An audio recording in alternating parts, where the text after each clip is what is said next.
प्रभु यीशु मसीह के नाम से सबको जय मसीह की। आज जो हम कल के दिन में जो वचन पढ़ा है उसका बचे हुए लाइनों को भागों को हम देखने वाले हैं, जो कि हमने कल के दिन में पढ़ा 59वां भजन संहिता उसका 5 वचन। हे सेनाओं के परमेश्वर यहोवा, हे इज़राइल के परमेश्वर, सब अन्य जाति वालों को दंड देने के लिए जाग, किसी विश्वासघाती अत्याचारी पर अनुग्रह न कर। मेरे प्रियो, हम इस वचन का शुरुआत को कल के दिन में मनन किया, पूरा मनन नहीं कर पाया। आज के दिन में जो बचे हुए भागों का मनन करने वाले हैं। इस वचन को दाऊद राजा ने लिखा, भजन संहिता जिसको कहते हैं। दाऊद राजा अपने जीवन में परमेश्वर के लिए भजन बनाकर वह गीत के रूप में गाया करता था। तार वाद्य के माध्यम से वह परमेश्वर के उपस्थिति में या कहीं भी रहता था, परमेश्वर को गीत के माध्यम से वह स्तुति आराधना करता था और प्रार्थना भी भजन के माध्यम से ही करता था। भजन के माध्यम से भी करता था और दूसरे तरीके से भी करता है। उस बात को हम दाऊद के हिस्ट्री में देख सकते हैं।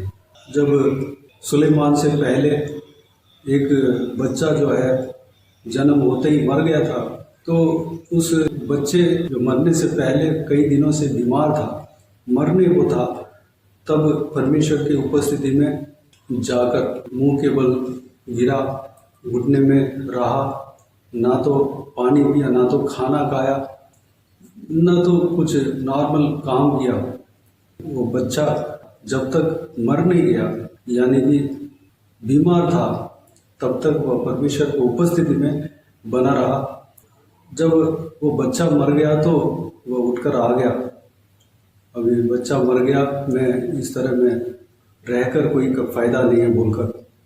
मेरे प्रियो, हमें भजन के माध्यम से भी परमेश्वर को धन्यवाद दे सकते हैं, प्रार्थना कर सकते हैं, या हम परमेश्वर की उपस्थिति में घुटने टेक कर हम प्रार्थना स्तुति का बलि भेंट जो है मुंह के द्वारा हम परमेश्वर के उपस्थिति में हम दे सकते हैं। यहाँ पर दाऊद राजा कहता है, हे सेनाओं के परमेश्वर यहोवा, हे इस्राएल के परमेश्वर, सब अन्य जाति वालों को दंड देने के लिए जाग। मेरे प्रियो, पुराना नियम में जो परमेश्वर ने जो आज्ञा दिया उसका और नया नियम के आज्ञा का फर्क है। पुराना नियम में जो प्रभु यीशु मसीह क्रूस पर चढ़ने से पहले, अपने आप को बलिदान देने से पहले एक नियम था कि जो भी व्यक्ति दूसरे व्यक्ति को मारता है, पीटता है, बेमतलब उसको घात करता है, तो उस व्यक्ति को बदला किया जाना चाहिए। अगर कोई व्यक्ति जानबूझकर दूसरे जन को, व्यक्ति को मारता है, तो वो जो व्यक्ति जो खूनी है उसको मारना चाहिए, उसका लहू बहना चाहिए, उसी समय न्याय हो जाना चाहिए, उसी समय उसका उस गलती का अंत, उस पाप का अंत हो जाना चाहिए, बदला ले लेना चाहिए। आंखों के बदले में आंख, कान के बदले में कान, मुंह के बदले में मुंह, हाथ के बदले में हाथ, पाँव के बदले में पाँव। इस तरह की रूल्स जो है पुराना नियम में चलता था, क्योंकि उस समय प्रभु यीशु मसीह लोगों के लिए बलिदान नहीं दिया, अपने आप को बलिदान नहीं किया। उस समय के नियम जो है परमेश्वर ने ठहराया हुआ नियम जो है बदला लेना। लेकिन नया नियम में ऐसा नहीं है। परमेश्वर प्रभु यीशु मसीह नया नियम में कहते हैं कि तुम्हें कोई व्यक्ति गाल पर थप्पड़ मारे तो दूसरा गाल को भी फेरना है। प्रभु यीशु इस तरह कहते हैं। उस बात को हम मत्ती रचित सुसमाचार उसका 5 अध्याय 38 से लेकर 42 तक हम देख सकते हैं। तुम सुन चुके हो कि कहा गया था, आँख के बदले में आँख और दांत के बदले दांत। परंतु मैं तुमसे ये कहता हूँ कि बुरे का सामना न करना, परंतु जो कोई तेरे दाहिने गाल पर थप्पड़ मारे उसकी ओर दूसरा भी फेर दे। यदि कोई तुझ पर नालिश करके तेरा कुर्ता लेना चाहे तो उसे दोहर भी ले लेने दे। जो कोई तुझे कोस भर बेगार में ले जाए तो उसके साथ 2 कोस चला जा। जो कोई तुझसे मांगे उसे दे, और जो तुझसे उधार लेना चाहे उससे मुंह न मोड़। मेरे प्रियो, नया नियम का व्यवस्था, नया नियम में इस तरह परमेश्वर प्रभु यीशु हमें सिखाया। पुराना नियम की तरह हमें बदला नहीं लेना है। दाऊद राजा पुराना नियम की तरह परमेश्वर से बदला लेने के लिए यहाँ पर कहता है, जो कि अन्य जाति वालों को दंड देने के लिए जाग किसी विश्वासघाती अत्याचारी पर अनुग्रह न कर। लेकिन नया नियम में परमेश्वर के वचन कहता है, प्रभु यीशु मसीह कहता है, आपको जो भी व्यक्ति श्राप देता है उसको हमें आशीष देना है। जो व्यक्ति आपको थप्पड़ मारता है उसको दूसरा गाल भी फेरना है। किसी को आशीष ही देना है बल्कि श्राप नहीं देना है। और दूसरों के ऊपर परमेश्वर अनुग्रह करने के लिए हमें प्रार्थना करना है। प्रियो, अगर विश्वासघाती है या उससे ज़्यादा परमेश्वर के खिलाफ या आपके खिलाफ पाप करने वाला व्यक्ति है, आपको बुराई पहुंचाने वाला व्यक्ति है, उनके लिए हमें प्रार्थना करना है, उनका उद्धार के लिए प्रार्थना करना है, उनके ऊपर परमेश्वर अनुग्रह करना चाहिए, उस विषय के लिए हमें प्रार्थना करना है।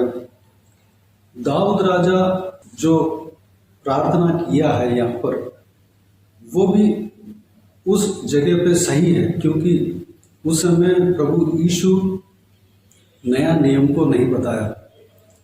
दाऊद राजा उस समय के नियम के अनुसार वो प्रार्थना किया। मेरे प्रियो, सेनाओं का यहोवा हमारे संग है, याकूब का परमेश्वर हमारा ऊंचा गढ़ है। वो हमारे लिए युद्ध करता है, लड़ता है, वो उनका काम है। लेकिन हमारा काम है दूसरों को माफ़ करना है, दूसरों के ऊपर अनुग्रह के लिए प्रार्थना करना है। हम बुराई का सामना नहीं करना है। ये प्रभु यीशु मसीह हमें सिखाते हैं। जो पुराना नियम में कोई व्यक्ति जानबूझकर किसी व्यक्ति को मार डालता है तो उस खूनी को बदला देना है, उसको मार डालना है। लेकिन नया नियम में वो नियम बदल गया। चाहे खूनी हो, 1 बार नहीं, 2 बार नहीं, जितना भी बड़ा खूनी क्यों ना हो, उसको परमेश्वर प्रभु यीशु माफ़ करने के लिए तैयार है। अगर प्रभु यीशु माफ़ करता है तो आप और हम माफ़ कर ही सकते हैं। हमें माफ़ करना ही पड़ेगा, क्योंकि प्रभु यीशु उस व्यक्ति के लिए लहू बहाया है। प्रभु यीशु उस व्यक्ति को उद्धार करना चाहता है, क्योंकि हरेक आत्मा जो है, हरेक का प्राण जो है परमेश्वर के नज़र में बहुमूल्य है। हरेक इंसान उद्धार पाना चाहिए, यही परमेश्वर चाहता है। कोई व्यक्ति नाश नहीं होना चाहिए, पाप में गिरना नहीं चाहिए, पाप के द्वारा वह दंड नहीं पाना चाहिए। लेकिन ये बात ज़रूर है कि आप या मैं या कोई भी व्यक्ति पाप कर रहे हैं, परमेश्वर के आज्ञाओं को सुनने के बाद भी नहीं मान रहे हैं, अंत तक पाप कर ही रहे हैं, तो वो पाप ही उसको नाश कर देगा। अगर पाप जो है बढ़ जाएगा तो उसका प्रतिफल ज़रूर उनको मिलेगा। मेरे प्रियो, हमें यह भी नहीं करना है कि परमेश्वर अनुग्रहकारी है, दयावंद है, दयालु परमेश्वर है, हम पाप कर सकते हैं, इस तरह भी नहीं सोचना है। परमेश्वर ने हमें सुधरने के लिए मौका देते हैं, उस मौके को हम इस्तेमाल कर उस अनुग्रह को हम उस समय को, अनुग्रह का समय को हमें इस्तेमाल करना है, उसमें हमें सुधर जाना है। हम ये नहीं सोचना है कि परमेश्वर अनुग्रह करता है। मैं पाप कर सकता हूँ, पाप करने के बाद पाप करके मैं परमेश्वर से माफ़ी मांग लूँगा, परमेश्वर हमें माफ़ कर देगा, इस तरह भी नहीं सोचना है। अगर सच में सच्चे दिल के साथ आप माफ़ी मांगेंगे और ये निर्णय करेंगे कि आइंदा मैं उस पाप को नहीं करूँगा, मैं सुधरूँगा, परमेश्वर के पीछे मैं चलूँगा, इस तरह की आप निर्णय लेंगे और उस पाप से निकलने के लिए कोशिश करेंगे, सच्चे दिल के साथ कोशिश करेंगे, तो परमेश्वर आपको माफ़ भी करेगा और आपको उस पाप से निकलने के लिए मदद भी करेगा। मेरे प्रियो, परमेश्वर के अनुग्रह को हमें कम नहीं समझना है, तुच्छ नहीं जानना है और ये समझकर पाप नहीं करना है कि परमेश्वर अनुग्रहकारी है, दयालु है, इसलिए मैं पाप कर सकता हूँ। इस तरह की जानबूझकर हम पाप में नहीं पड़ना है, हमें सही मार्ग में फिरना है।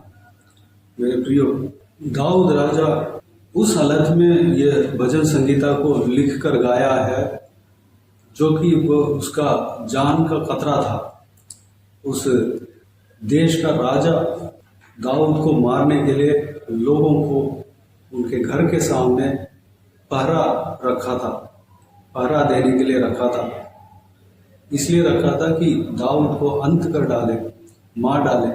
नया नियम में परमेश्वर कहते हैं, परमेश्वर का वचन कहता है कि अगर तुम बुराई का सामना करोगे तो परमेश्वर उस व्यक्ति को कुछ नहीं करेगा। अगर आप माफ़ करोगे, उसके लिए भलाई करोगे, तो उसके ऊपर परमेश्वर का क्रोध आएगा। हमें दूसरों को माफ़ करना सीखना है, दूसरों के लिए प्रार्थना करना हमें सीखना है, दूसरों के ऊपर अनुग्रह करना हमें सीखना है, दूसरों का उद्धार के लिए प्रार्थना करना हमें सीखना है। हमें बुराई का सामना नहीं करना है, बुराई को भलाई से हमें जीतना है। परमेश्वर का वचन यही कहता है। तो आइए मेरे प्रियो, इस बहुमूल्य वचन के द्वारा जो कुछ भी हमने मनन किया, परमेश्वर प्रभु यीशु मसीह के नया नियम को हमने देखा और उस वचनों के बारे में जो भी हमने देखा, उस बात के अनुसार हम चलने के लिए अपने आप को परमेश्वर के हाथों में समर्पित करें। आइए हम प्रार्थना में जाएं। स्वर्गीय पिता, दयालु परमेश्वर, आपको धन्यवाद देता हूँ आज के इस आपके बहुमूल्य वचन के लिए। आपको धन्यवाद देता हूँ परमेश्वर, बीते दिनों में हमें संभाला, बचाया, सुरक्षित रखा। आपको धन्यवाद देता हूँ आज के दिन में जो आपके वचनों को हमने मनन किया, जो भी हमने मनन किया परमेश्वर, पुराना नियम में किस तरह चलता था और नया नियम में किस तरह चलने के लिए आपने कहा, हमें व्यवस्था दिया, उस बात को मनन किया, उस सारे बातों के लिए आपको धन्यवाद देता हूँ पिताजी। हम अनंत जीवन में जाने का मार्ग हमें दिखाना परमेश्वर दिखा रहे हैं, आपको धन्यवाद देता हूँ परमेश्वर। इस नया नियम के काल में पिता, आप क्रूस पर लहू बहाने के बाद, क्रूस पर जो बलिदान आपने चढ़ाया, उस कार्य के बाद जो हमारे लिए जो नियम दिया है परमेश्वर, व्यवस्था दिया है, उस व्यवस्था के अनुसार हम चलने के लिए अनुग्रह देना। हम दूसरों का नाश के लिए हम परमेश्वर प्रार्थना नहीं करना चाहिए, दूसरों का उद्धार के लिए प्रार्थना करना चाहिए परमेश्वर पिता। दूसरों के आशीष के लिए हम प्रार्थना करना चाहिए, दूसरों के ऊपर आप अनुग्रह रखना है, अनुग्रह करना है, उस विषय के लिए हम प्रार्थना करना चाहिए पिताजी।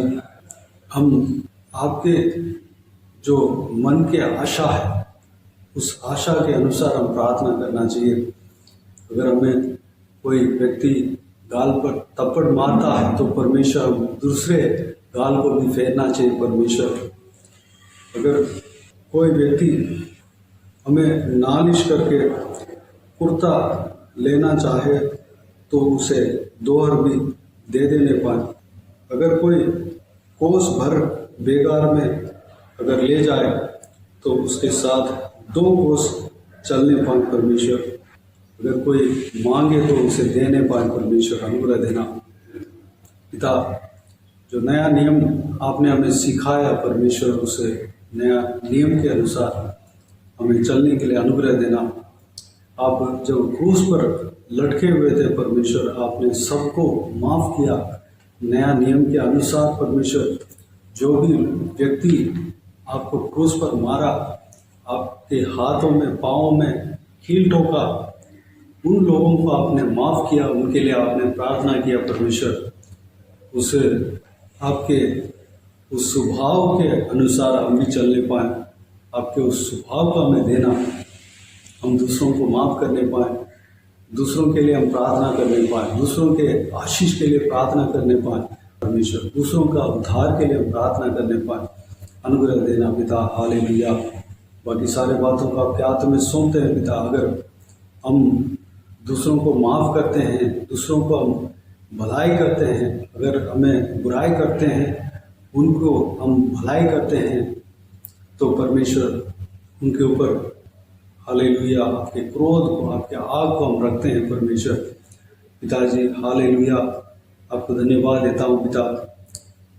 हम सच्चे दिल के साथ हम दूसरों का उद्धार के लिए हम प्रार्थना करने पाएँ, दूसरों से हम प्रेम रखने पाएँ, प्रेम करने पाएँ पिता। अनुग्रह देना, आपके अंदर जो प्रेम है पिता हमारे अंदर भी होने पाए, अनुग्रह देना पिता। बाकी सारे बातों का आपके हाथ में सौंपते हैं। सारा आदर महिमा जलाल आपको मिलते रहे।